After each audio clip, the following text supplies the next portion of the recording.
चलिए बेटा इधर ध्यान दो सब लोग। अब हम लोग देखने जा रहे हैं टाइप 9। पहले ये ले लेते हैं, फिर उसके बाद हम देखने जा रहे हैं टाइप 9। टाइप 9 क्या है? मूवेबल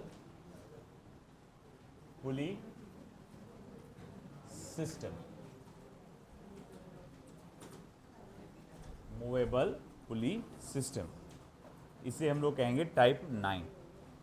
अगेन मैं कहूँगा नीट ओरिएंटेड कम है, ज़ीरो नहीं बोल रहा हूँ मैं, कम है। जेई ओरिएंटेड ये कंसेप्ट पार्ट, ये वाला पार्ट ज़्यादा है ना। और इसमें मैं एक टिपिकल थोड़ा सा टाइप का एक एग्जांपल लेके बताऊंगा कि कैसे सॉल्व करते हैं, मगर यहाँ पर किसी भी तरह का अरेंजमेंट दिया जा सकता है। तो फिलहाल करेंगे कैसा, देखो मान लो आपके पास इस तरह का अरेंजमेंट है। अभी कोई लिखेगा नहीं, हाँ, क्योंकि इसमें थ्योरी ऐड करना पड़ेगी। कुछ इस तरह का अरेंजमेंट है, ये पुली है, यहां से एक मास गया है से M1, यहां से रस्सी गई और ये दूसरी पुली के सेंटर से अटैच्ड है ना। रुको थोड़ी देर बाहर, दूसरी पुली के सेंटर से अटैच्ड है। फिर यहां पर भी दो रस्सियां लगी हुई है, रस्सी तो एक ही है, दो मास लगे हुए हैं M2 और ये रहेगा M3। आया समझ में? अब थोड़ा इमेजिन करो इसके अंदर। आपको नहीं लगता कि ये वाली जो पुली है वो मूवेबल है? ये फिक्स है अपनी जगह पे, मगर इन दोनों के वजन के कारण ये नीचे जाएगा और ये भी नीचे जाएगा और ये और नीचे जाएंगे, है ना, इस पे घसरते हुए। तो अब ऐसे अरेंजमेंट को हम लोग कहते हैं मूवेबल पुली सिस्टम। बहुत अलग अलग टाइप के डिज़ाइन आते हैं इसके अंदर, हम लोग देखेंगे एक दो टाइप के। ये एकदम बेसिक वाला देखें। अब इसको सॉल्व करने का तरीका क्या है? तो सबसे पहला तरीका ये है, फिक्स्ड पुली के अपर एंड से, फिक्स्ड पुली के अपर एंड से आप हर एक मूवेबल ऑब्जेक्ट के डिस्टेंस को नाम देते हैं। हर एक मूवेबल ऑब्जेक्ट के डिस्टेंस को नाम देंगे। अच्छा, मास M1 मूवेबल है, हाँ जी ऊपर जाने वाला है। ये पुली खुद मूवेबल है, ये ब्लॉक M2 मूवेबल है, ब्लॉक M3 मूवेबल है। तो बोले यहां से लेकर यहां तक का डिस्टेंस क्या होगा?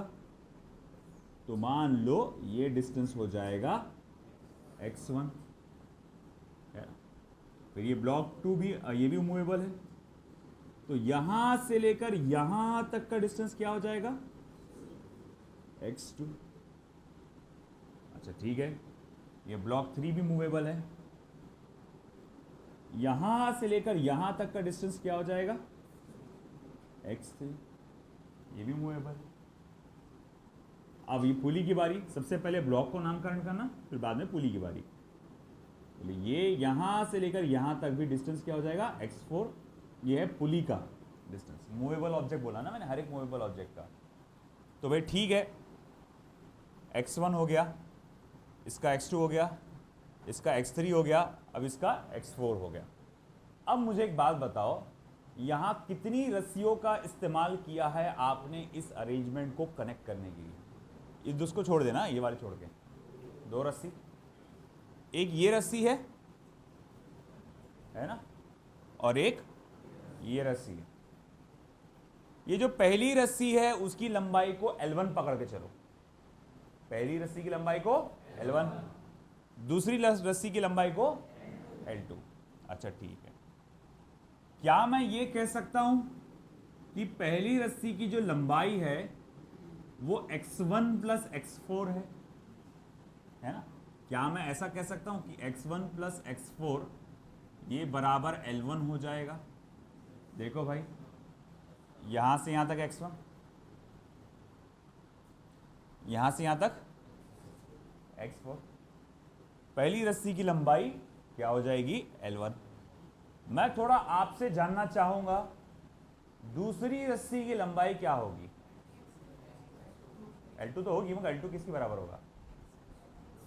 आराम से सोचो, जल्दबाजी नहीं। पहले यहां से यहां तक का देखो कितना होगा around x2 minus x1।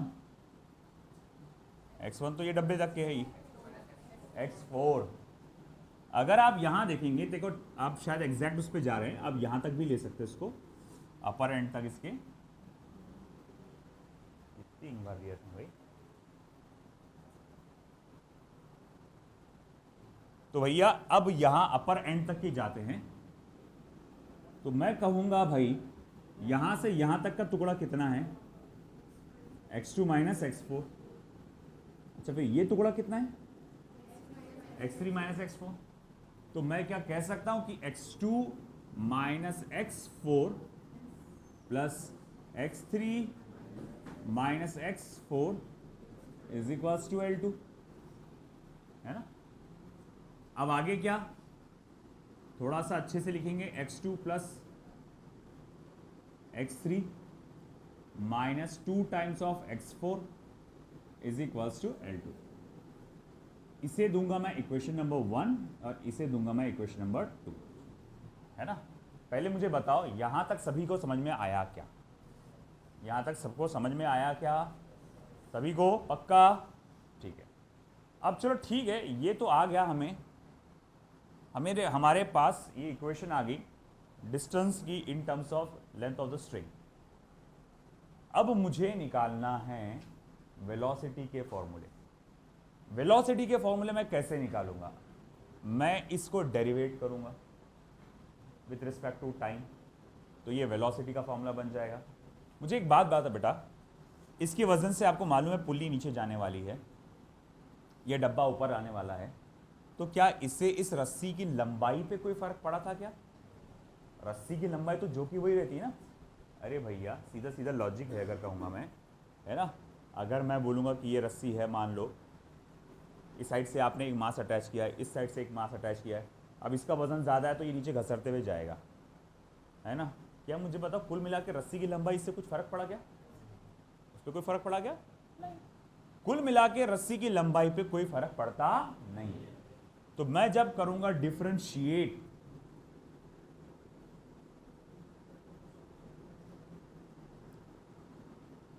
Equation 1 with respect to small t, differentiate करो इक्वेशन नंबर 1 को with respect to small t, तो dx1 upon dt plus dx4 upon dt is equal to dl1 upon dt। dx1 upon dt क्या हो जाएगा? v1। dx4 upon dt क्या हो जाएगा? v4। और dl1 अपॉन dt क्या हो जाएगा? 0। इसका मतलब क्या हुआ कि v4 is equals to minus of v1। इसे मैं दे दूंगा इक्वेशन नंबर 3। समझ में आया ये? ठीक। अब आगे मैं कहूंगा ठीक है भाई, differentiate equation 2 with respect to small t. अब इक्वेशन 2 को डिफरेंशिएट करो, तो dx2 upon dt plus dx3 upon dt minus 2 times of dx4 upon dt is equal to d by dt of L2। समझा कि नहीं समझा भाई? अपन ने पूरी इक्वेशन को क्या कर दिए? डिफरेंशिएट कर दिया। अच्छा एक बात बताओ बेटा, इसमें कौन सी चीज कांस्टेंट है? कौन सी चीज कांस्टेंट है? L2।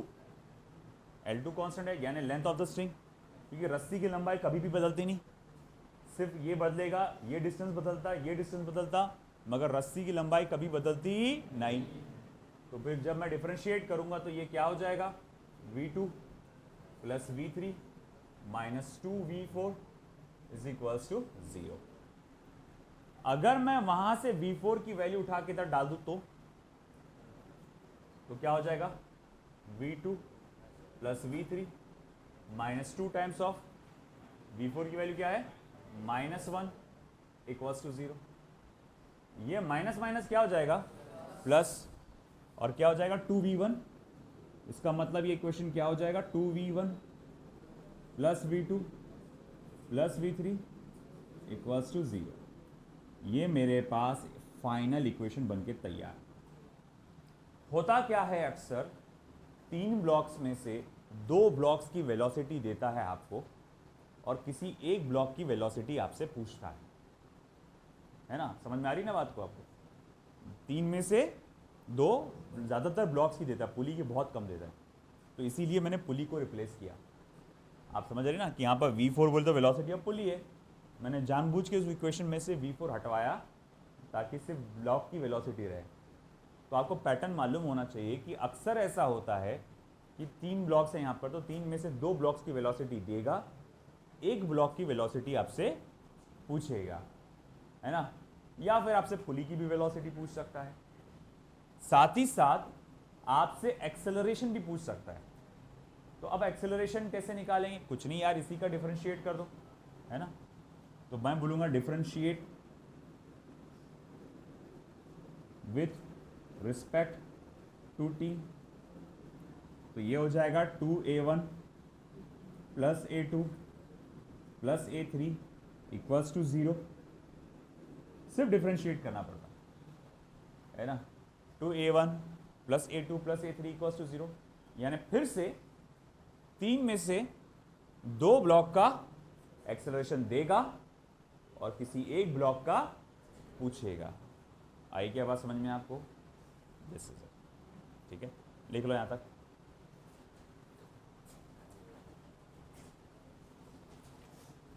चलो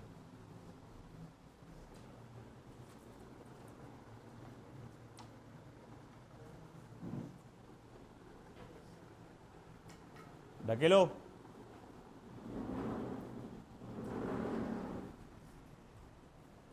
जो सबसे लास्ट में आएगा वही। चेयर को प्रॉपर, मैं बोला साला चेयर लगा रहा है भाई, इधर आ जाओ इधर।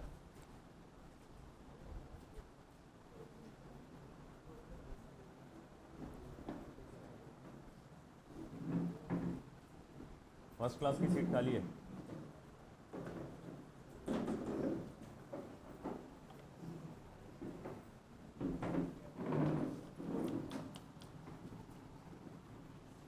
लिख लो बेटा।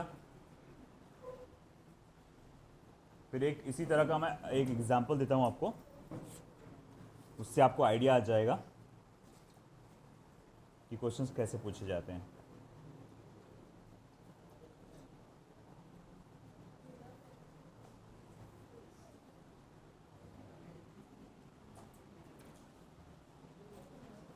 जो इसी अरेंजमेंट से रिलेटेड है।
आंसर हाँ -3 है।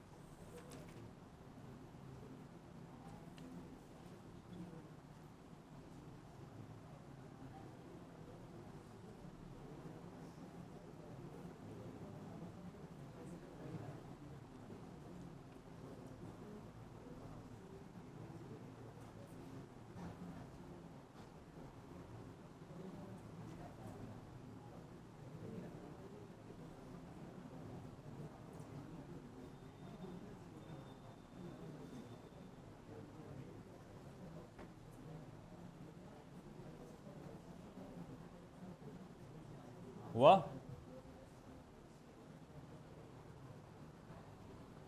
ये तो प्रीवियस प्रॉब्लम से ही आ जाता। ये प्रीवियस अपन ने जो टेक्निक समझने के लिए अपन ने जो किए थे, डिस्क्रिप्शन किया था, उससे ही आपने वो ये वेलोसिटी का फॉर्मूला मिल जाता है ना।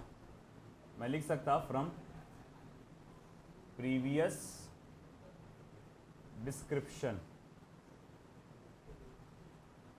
प्रीवियस डिस्क्रिप्शन से आप लिख सकते twice of v1 plus v2 plus v3 equals to 0। अब यहाँ पर देखो 1 and 2 ब्लॉक का क्या स्पीड है बताया उसने, 1 मीटर पर सेकेंड। तो 2 multiply by 1 plus v3 equals to 0। And you very well know 2 1s are 2, 2 plus 1 3, तो v3 is equals to -3 meter per second. ये रहेगा ब्लॉक थर्ड व ब्लॉक की स्पीड। आया समझ में? मॉड्यूल है किसी के पास अभी?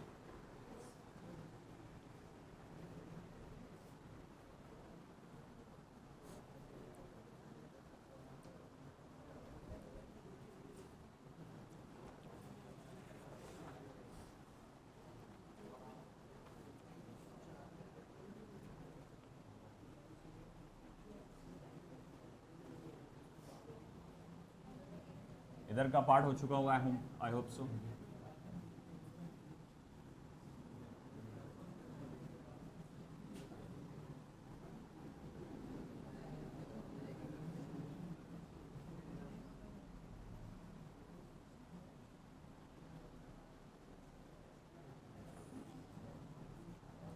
चलो देखो इधर,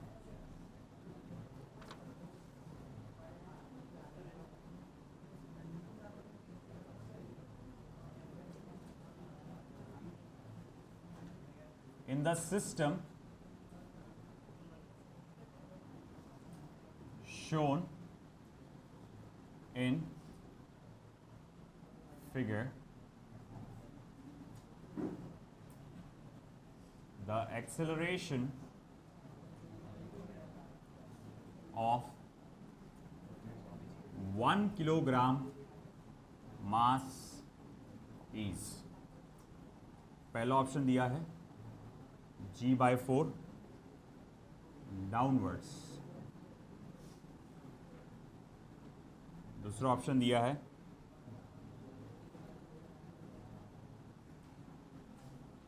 g/2 डाउनवर्ड्स, तीसरा दिया हुआ है g/2 अपवर्ड्स,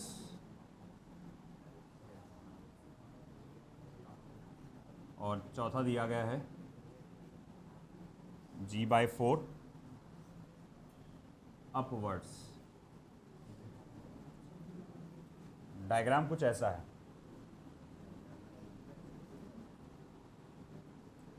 ये है आपका रिजिड सपोर्ट,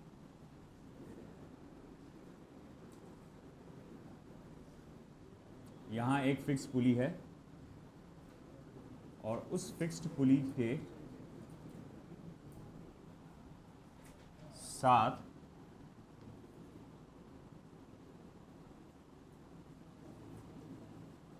एक दूसरी फिक्स पुली है।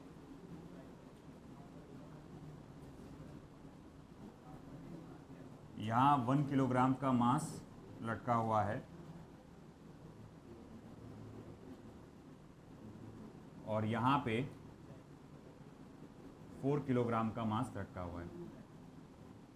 फिर ये रस्सी ऐसी चलेगी। ये लीजिए बेटा, थैंक यू।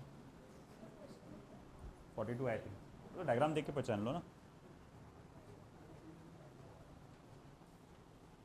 है ना। अब इस तरह का अरेंजमेंट पूछा गया है, आपसे पूछा गया है कि एक्सप्रेशन कितना किधर होगा और कितना होगा। अब कैसे निकालेंगे, बहुत आसान है ये, ट्राई करना चाहोगे करो, मैं हिंट देता हूँ। पहले क्या करो, ये ब्लॉक और ये ब्लॉक के बीच का एक्सेलरेशन क्या होगा, उनके बीच का एक्सेलरेशन क्या होगा, उसका रिलेशन को पता लगाओ पहले। मैं यहां पर एक और हिंट देता हूं आपको, यहां से लेकर यहां तक एक ही रस्सी, यहां से लेकर यहां तक एक ही रस्सी ना, अलग अलग जगह रस्सी नहीं, एक ही रस्सी है। तो आप ये लेंस को देखो, आप देखो एक खास बात, इस पुली से एक ही ब्लॉक अटैच्ड है ना, क्योंकि देखो मैं बोला ना ये जेई ओरिएंटेड है, दिमाग का इस्तेमाल करना पड़ता है बहुत ज़्यादा। तो एक ही ब्लॉक अटैच्ड है, तो ये पुली को और ब्लॉक को आप एक सिस्टम मान के चल सकते हैं, क्योंकि जितनी स्पीड से पुली ऊपर जाएगी उतनी स्पीड से ब्लॉक ऊपर जाएगा, जितनी स्पीड से पुली या जितने एक्सेलरेशन से पुली नीचे जाएगी उतनी एक्सेलरेशन से ब्लॉक भी नीचे जाएगा। यहां मामला अलग है, देखो ना यहां सारे ब्लॉक्स ऊपर से डाले हुए हैं, ये देखो सारी रस्सी ऊपर से डाली हुई है और ये रस्सी उसके ऊपर से घसरती भी आएगी, वो एक अलग सिस्टम है। यहां क्या है, इसके साथ इसके सेंटर में अटैच्ड है, तो जैसा ये जाएगा ऊपर वैसे ये। तो अगर आप थोड़ी देर के लिए ब्लॉक को भूलकर पुली का एक्सेलरेशन निकाल लेते हो, किसका, पुली का, तो अल्टीमेटली आप इसी ब्लॉक का निकाल रहे हो। समझ में आ रहा, कोशिश करो, ट्राई करो। नीट वालों को सिर्फ अपना नॉलेज बढ़ाने के लिए, दायरा बढ़ाने के लिए करना। हालांकि इस साल आपके जैसा कि रिडक्शन आपको तो चलो ठीक है बोल के नहीं आता, मगर आपके जो सीनियर हैं इस साल कह रहे हैं कि शायद थोड़ा सा उनके लिए पेपर टफ आएगा, क्योंकि सिलेबस रिड्यूस हुआ ना बहुत हद तक के, तो पेपर को टफ करेंगे वो लोग। वो तो हर साल बोलते हैं, मगर देखेंगे। चलो ट्राई करो।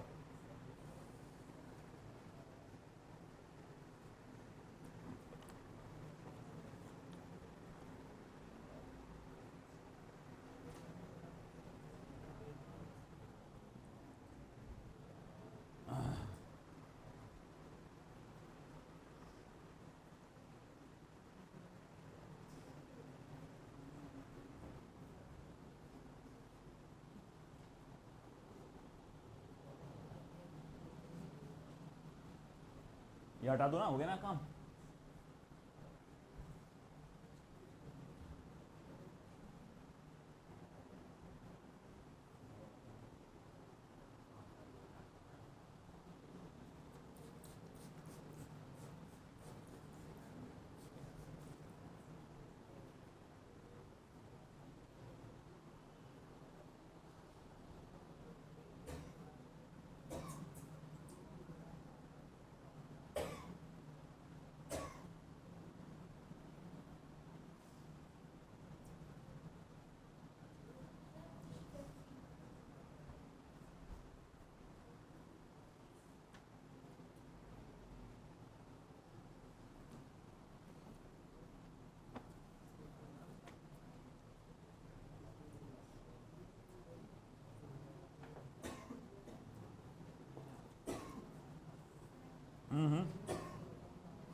सी G/2 अपवर्ड्स, कौन से ब्लॉक का बोला उसने, 1 किलोग्राम ऊपर तो जाएगा वो।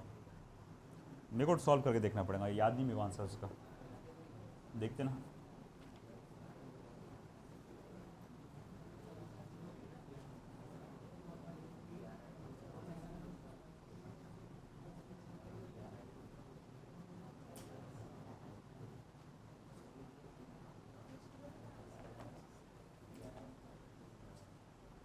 याद रखना मैंने कहा था कि पुली और ब्लॉक एक ही सिस्टम है, तो इसका डिस्टेंस अलग अलग निकालने की जरूरत नहीं है। देखो सबसे पहले डिस्टेंस को मार्क करते हैं, ये डिस्टेंस कितना है, x1, ओके। ये डिस्टेंस कितना होगा, x2, ये डिस्टेंस कितना होगा, x3 है ना, x2 ये x3 और ये यहां से लेकर यहां तक का x1। देखो आपको एक बात साफ समझ में आ रही है कि यहां पर x3 और x2 तो सेम है ना। अरे भैया यहां से यहां तक जो रस्सी की लंबाई रहेगी और यहां से यहां तक जो रस्सी की लंबाई रहेगी है ना, वो सेम ही जाएगी। हम क्या करते, फिक्स्ड पुली के अपर एंड से लेते ना अपन, तो यहां से यहां तक कैसी रहेगी, सेम। अच्छा मैं बोलूंगा अच्छा ये वाली रस्सी जो पुली के ऊपर से गई है उसकी पूरी लंबाई कितनी है, तो बोलेंगे सर वो तो x1 plus x2 plus x3 is equals to L है ना। मतलब ये x1 फिर यहां से यहां तक x2 फिर यहां से यहां तक x3, तीनों को ऐड करने पर आपको पूरी रस्सी की लंबाई मिलेगी यहां तक। अब है ना ये जो मैंने डॉटेड लाइन बनाया, मगर जैसे अभी थोड़ी देर पहले बताया x3 और x2 तो कैसे हैं, सेम है। तो मैं लिख सकता हूं x1 plus x2 is equals to L, यानी x1 plus 2 times of x2 is equals to L, हाँ या ना, है ना। x1 plus 2 times of x2 is equals to L। मैं आपसे पूछूंगा x2 क्या है, तो distance of pulley from the fixed end, और x1 क्या है, डिस्टेंस ऑफ 1 किलोग्राम ब्लॉक। अच्छा ठीक है, इसका डेरिवेटिव ले लो, तो डिफरेंशिएट करने के बाद मैं क्या करूंगा, ये हो जाएगा v1 plus 2v2 is equals to 0। I hope, मैं आपकी उम्मीद कर रहा हूं कि आपके इंटेलिजेंस पे भी अब आप इतना बारीकी से एक एक चीज़ बताना ज़रूरी नहीं है, आपको सब समझ में आ रहा है। तो डिफरेंशिएट करने के बाद इसका वेलोसिटी v1 हो जाएगा, ये v2 हो जाएगा। v1 किसका वेलोसिटी है, 1 किलोग्राम के डब्बे का। v2 किसका वेलोसिटी है, पुली का। पुली डायरेक्टली किससे अटैच्ड है, ब्लॉक से। मैं बोलूंगा अगर ये v2 जो वेलोसिटी है पुली की है, तो इसका मतलब किसकी है, ब्लॉक की है ना, क्योंकि मैंने क्या कहा था, जितनी स्पीड से पुली ऊपर जाएगी उतनी स्पीड से ब्लॉक भी ऊपर जाएगा, अगर पुली नीचे आ रही तो उतनी स्पीड से ब्लॉक भी नीचे आएगा। अच्छा ठीक है, तो मैं ये कह सकता हूं therefore v1 is equals to minus 2 times of v2 है ना, v1 is equals to minus 2 times of v2। That means what, अगर मैं फिर से डिफरेंशिएट करता हूं अगर, तो a1 is equals to minus 2 times of a2, a1 equals to minus 2 times of a2। अब ये कहना क्या चाहता है कि a1 ब्लॉक का जो एक्सेलरेशन रहेगा वो a2 ब्लॉक के सॉरी फर्स्ट ब्लॉक, ये 1 किलोग्राम का जो ब्लॉक है उसका जो भी एक्सेलरेशन रहेगा है ना, ये सेकंड वाला ब्लॉक है ना, उसके एक्सेलरेशन से डबल रहेगा। अगर ये नीचे जा रहा है, अगर ये जा रहा है नीचे 10 मीटर पर 10 मीटर पर सेकेंड स्क्वायर के एक्सेलरेशन से, अगर ये वाला ब्लॉक नीचे जा रहा है 10 मीटर पर सेकेंड स्क्वायर के एक्सेलरेशन से, तो ये वाला ब्लॉक ऊपर आएगा 20 मीटर पर सेकेंड स्क्वायर के एक्सेलरेशन से। या फिर मैं कहूंगा कि ये ब्लॉक नीचे जा रहा है विथ एक्सेलरेशन स्मॉल a, तो ये ब्लॉक क्या होगा, ऊपर आएगा विथ एक्सेलरेशन ट्वाइस a। ये समझ में आया क्या, है ना। अगर ये आपका a1 कौन है, हाँ वही है ना, हाँ, अगर ये एक्सेलरेशन a से नीचे जा रहा है तो ये a1 जो है डबल है a2 का, और अपोजिट डायरेक्शन में, माइनस बता रहा ना, माइनस ये बता रहा है इसके अपोजिट डायरेक्शन में, तो 2 टाइम्स ऑफ a2 से वो ऊपर जाएगा। बोले हाँ बिल्कुल सही बात है, ये ऊपर जाएगा। फिर अब क्या, बोले ये रिलेशन तो पता चल गया मुझे, रिलेशन तो मुझे पता चल गया कि इन दोनों में क्या रिलेशन है, मगर मेरा अभी चैलेंज ये भी है कि इनका मेरे को रिलेशन वो भी निकालना है, वैल्यूज़ क्या होगी। तो चलो ठीक है, कोई बात नहीं, वो भी हो जाएगा। मैं कहूँगा तुम 1 किलोग्राम के डब्बे को पकड़ो। चलो ठीक है, 1 किलोग्राम के बॉक्स को जब मैं कंसिडर करता हूँ तो ये रहा 1 किलोग्राम का बॉक्स, उसको ऊपर कितना फोर्स लग रहा, तो बोलेंगे यार उसको तो ऊपर टेंशन इन द स्ट्रिंग, और नीचे ये वेट इसका 1g है ना, ठीक है। तो मैं बोलूँगा ऊपर लग रहा है टेंशन इन द स्ट्रिंग, नीचे क्या लग रहा, weight that is 1g, okay. और इमेजिन करके चलो ये 4 किलो का डब्बा नीचे जा रहा है, 1 किलो का डब्बा ऊपर जा, अपना लॉजिक भी मानते हैं अपन कि भैया वजन ज़्यादा है तो ये नीचे जाएगा, है ना। तो चलो ठीक है, मैं बोलूंगा मान लो कि ये ऊपर जा रहा है विथ एक्सलेशन ए। अब आप सोच रहे होंगे सर अगर समझ में ना आए तो आप अपनी मर्जी से कोई भी एक डायरेक्शन पकड़ लो कि भाई जैसे आपको मान लो समझ में नहीं आ रहा तो आप ऐसे समझ लो कि 1 किलो नीचे जा रहा, आप ले लो, आप कैलकुलेट करो। अगर आपने 1 किलो नीचे जाता हुआ पकड़ लिए और आपका डायरेक्शन गलत था तो अल्टीमेटली आखिरी में आंसर माइनस करके आएगा, और माइनस में आ गया इसका मतलब क्या कि जो आपने डायरेक्शन चुना था उसके वो अपोजिट डायरेक्शन में मोशन है ना। तो चलो ठीक है, मैंने क्या किया, मैंने लॉजिक का इस्तेमाल किया, मैंने बोला ये 4 किलो का डब्बा है वो नीचे जाएगा, वजन ज़्यादा है, 1 किलो का डब्बा ऊपर जाएगा, है ना, ठीक है। तो एक्सप्रेशन सॉरी ट्वाइस है, हाँ। तो मैं कहूँगा देखो ऊपर जा रहा है, total force acting along Y axis कितना है, तो आप बोलेंगे टी माइनस 1g। न्यूटन बाबा ने क्या बोले थे, मास इंटू एक्सेलरेशन, क्या है रे, मास इंटू एक्सेलरेशन, मगर एक्सेलरेशन तो क्या है, ट्वाइस ए है, यानी सिंपली ट्वाइस ए एक्सेलरेशन है। तो मैं यहां लिख सकता हूं therefore T minus 1g is equals to acceleration आपका कितना है, ट्वाइस ए। इसे आप दे देंगे एक पर्टिकुलर इक्वेशन नंबर 1, या फिर इसको दे दो, चलो ठीक है, हो गया इक्वेशन नंबर 1। अब इसी तरह से 4 किलो के डब्बे को पकड़ो, ठीक है। अब मैंने 4 किलो के डब्बे को पकड़ा, ऊपर कितने रस्सियां पकड़ के खींच रहे हो उसको, ये एक रस्सी मानता मैं, मगर ये मोशन किस वजह से हो रहा है, ये रस्सियों की वजह से हो रहा है। तो मैं बोलूँगा कितने रस्सियां मिलकर उसको ऊपर खींच रहे हैं या नीचे टक रहे हैं, 2 रस्सियां। हमने क्या बोला था, याद होगा आपको, जहां तक रस्सी अखंड है टेंशन कैसा रहता है, सेम। तो मतलब अगर यहाँ टेंशन टी है तो यहाँ पर भी टेंशन टी और यहाँ पर भी टेंशन टी, है ना। ये वाला नहीं पकड़ना है, ये वाली रस्सी को पकड़ना है टेंशन।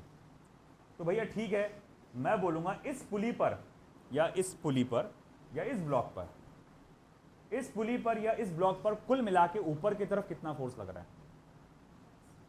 आराम से सोचो, गलत आ, टेंशन नहीं लेने का, बी वोकल, बोलते रहो।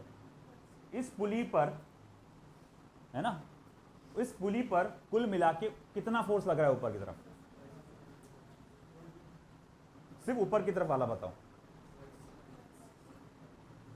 जैसे 1 किलोग्राम का डब्बा है, उसको ऊपर कितना फोर्स लग रहा था, टी, नीचे कितना लग रहा था, 1g उसका वेट, ये समझ में आ गया था ना। अब इस पुली पर कुल मिला के ऊपर कितना फोर्स लग रहा है ये बताओ मुझे, ट्वाइस टी, है ना। ये वाली रस्सी इसको टी फोर्स से खींच रही और ये इधर का रस्सी भी टी फोर्स से खींच रही। तो मैं कहूंगा कि मेरा जो 4 किलो का डब्बा है उसको 2 रस्सियां खींच रही है और हर एक रस्सी का टेंशन टी है, तो ऊपर कितना लग रहा है, ट्वाइस टी। इस पुली के नीचे कितना वजन लटका हुआ है, 4 किलो का, तो यानी इस 4 किलो के बॉक्स को नीचे उसका वेट खींच रहा होगा 4g, है ना। जो मैं बार बार बोल रहा हूँ कि जो पुली का है बिहेवियर वही ब्लॉक का है। तो मैं अल्टीमेटली क्या कर रहा हूँ, पुली पे लगने वाले फोर्सेस कैलकुलेट कर रहा हूँ, इनडायरेक्टली पुली पे लगने वाले फोर्सेस कैलकुलेट कर रहा हूँ, जो किसके लिए है, 4 किलोग्राम के लिए, है कि नहीं। तो चलो ठीक है भाई, मान लिया। अच्छा, ये पूरा सिस्टम कहाँ जा रहा है, तो बोले नीचे जा रहा है, कितने एक्सेलरेशन से, तो बोले स्मॉल एक्सेलरेशन से। फिर मैं बोलूँगा फिर से लगाओ total force acting along Y axis, आप कहेंगे 4g minus twice T, 4g minus twice T. अच्छा ठीक है, न्यूटन साहब ने क्या बोले भाई, मास इंटू एक्सेलरेशन, इसका एक्सटेंशन स्मॉल ए है ना, तो ये हो गया ए, ठीक है। तो यानी कि अब ये इक्वेशन कैसी लिखी जाएगी, तो 4g minus twice T is equals to 4a।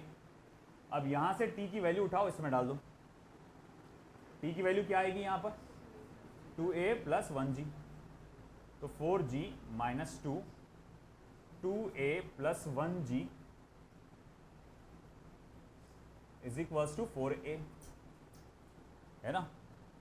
फिर उसके बाद 4g minus 4a minus 2g is equals to 4a।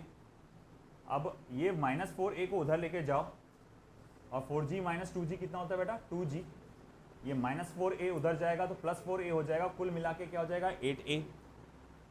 a is equals to क्या हो जाएगा बेटा फिर, 2g upon 8, a equals to g by 4, है ना। अब देखो पहली बात तो g बाय 4 आया, मगर g बाय 4 तो 2 जगह है ना। और एक्सेलरेशन पॉजिटिव आया। एक्सेलरेशन पॉजिटिव आने का मतलब क्या हुआ, जो डायरेक्शन आपने कंसिडर किए थे वो सही थी। मैंने क्या कंसिडर किया था कि ये नीचे जा रहा और ये ऊपर जा रहा है ना, तो इसका मतलब ये जो डायरेक्शन मैंने कंसिडर किया था ये बिल्कुल सही था।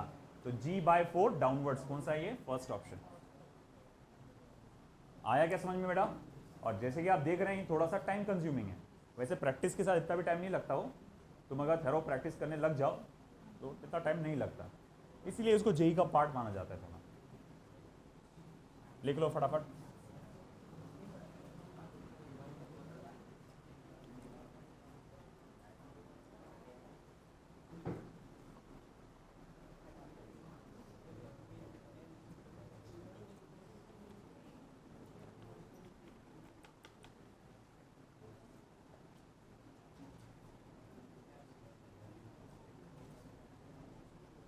बेटा बातें नहीं, फोकस करो इधर।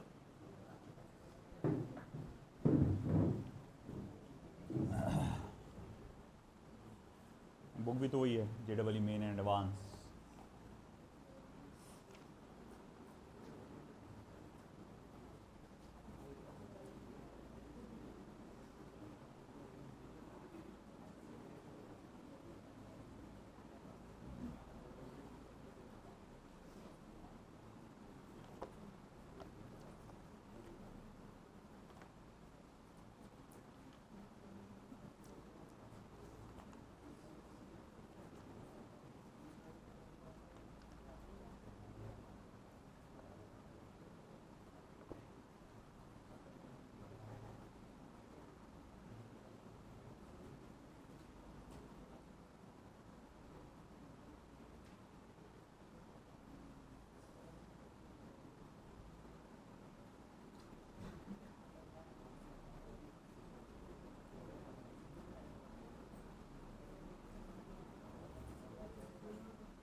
बस अब भी डाला।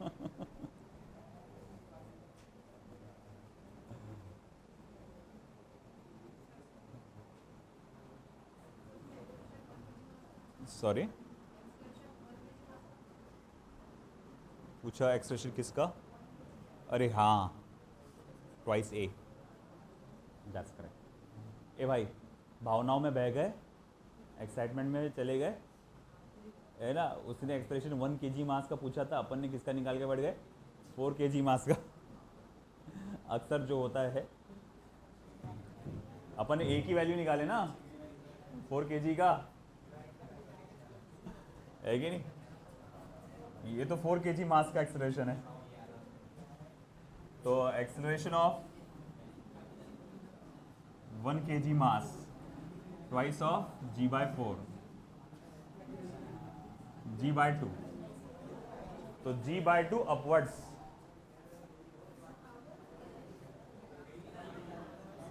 सी ऑप्शन करेक्ट वन।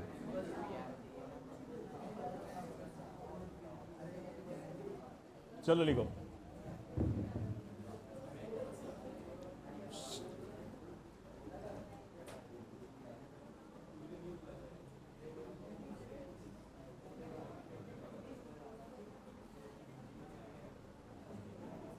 हो गया?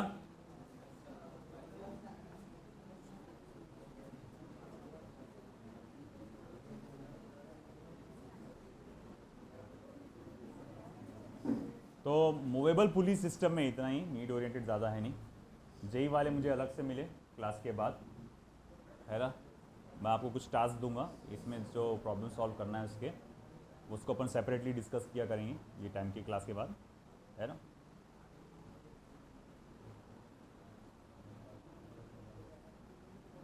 नीट वाले थोड़ा इतना भी कर लिए तो काफ़ी हो जाएगा, इससे ज़्यादा वो मेरे को नहीं लगता ये रीजन तक वो पहुँचेंगे भी, और पहुँचे भी तो बहुत ही बेसिक लेवल पे पहुँचेंगे। सॉरी, बिल्कुल अभी जो क्लास होती तब पूछ लिया करो ना, मैं जानबूझ के 10 मिनट पहले छोड़ रहा। सॉरी, बिल्कुल। कब भेजे? बहुत दिन हो गए, देखना पड़ेगा लॉस मोशन की। तो आप एक काम कर लिया करो, जैसा कि मैं भी क्लास का 10 मिनट पहले, जैसा ये ख़त्म होती है ना क्लास अपनी, तो 10 से 15 मिनट का गैप दे रहा हूँ मैं इन दोनों में, तो डिस्कशन करने के लिए तुम आ जाया करो उस टाइम, रोज़ डेली ला लिया करो, एक एक दो दो क्वेश्चन जो भी तुम्हारा है उस हिसाब से चलो कवर कर दो।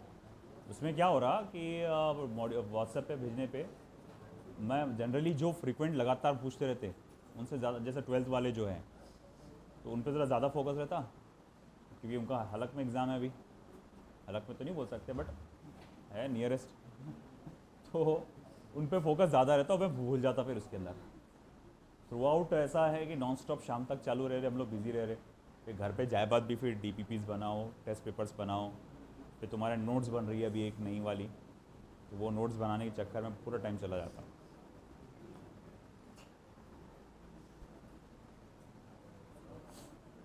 चलिए अपन अब DPP ले लेते हैं।